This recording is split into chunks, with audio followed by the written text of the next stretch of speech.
Hey guys, welcome to Rosie's Dessert Spot. Today we'll be creating two different Valentine's Day cakes using predominantly buttercream with a few fondant elements.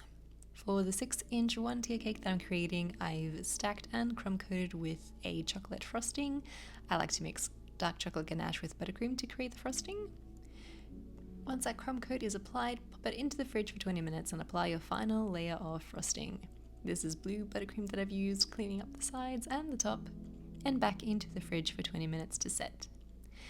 Take some green buttercream and create little circular dollops like this.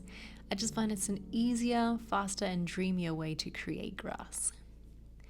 With some fondant, roll it into a log with a larger side and a skinnier side, break it up into individual branches, shape it with your fingers, and then with a bone tool create some texture on your tree.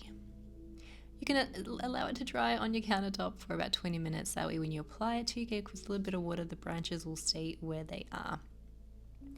Take some fondant, roll it to about 3 or so millimeters in thickness, and cut out lots of little tiny hearts.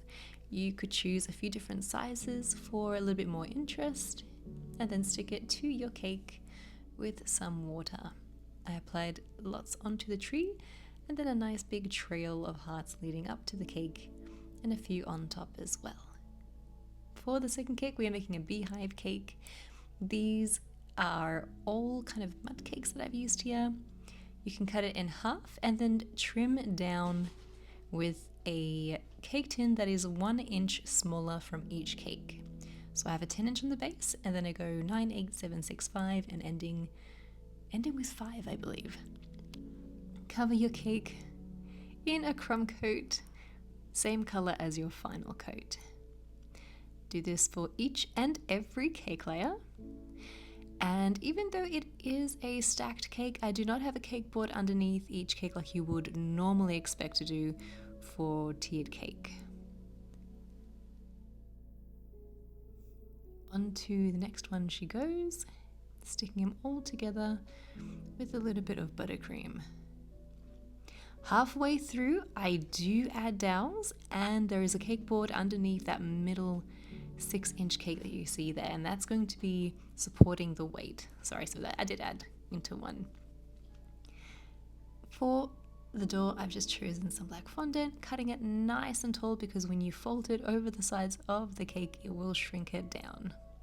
Smooth it out with a fondant smoother, and then add little bees all over the cake. I bought mine at either Coles or Woolworths. They sell these at the local grocery store.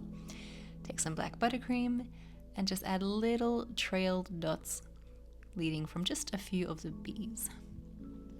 Add on some flowers, and then you can steam that section or just go over it with a brush to remove any excess cornstarch or icing sugar.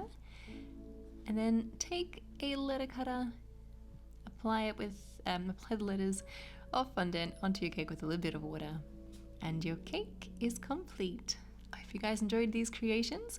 If you give them a go, let me know. I'd love to see them. Thanks for watching, and we'll catch you in the next one.